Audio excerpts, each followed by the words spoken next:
I guess I'd like to do is, apart from that, is I really feel like we don't appreciate water as much as we should. Like even me, like I do this, but I know like I find myself at the sink, like running the water, you know, just doing something else with the dishes. I'm like, oh, I really don't need to be standing here for 5 minutes with water running. Like I can turn it off, you know.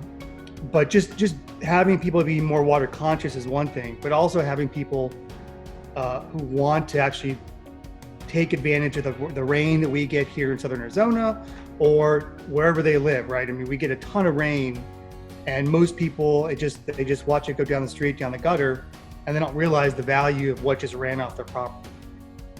And so understanding how that is and what I think that can benefit them, and then you know, the people that do get through that process of like, oh, I want to save this water, we found the biggest barrier to people actually moving forward with rainwater harvesting was ugly, bulky tanks.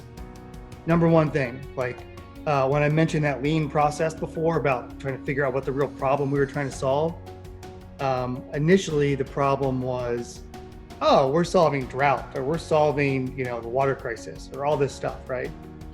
And in all the customer interviews I did, not one person mentioned the drought or the water crisis or any of those things. That wasn't their concern. I mean, yeah, they're concerned about those things, but it wasn't the barrier, it wasn't the problem that was stopping them from taking some kind of next step action. It was, my spouse doesn't want that in the backyard, or yeah, I don't want to look at this eyesore. I don't want this taking up half of my yard, you know?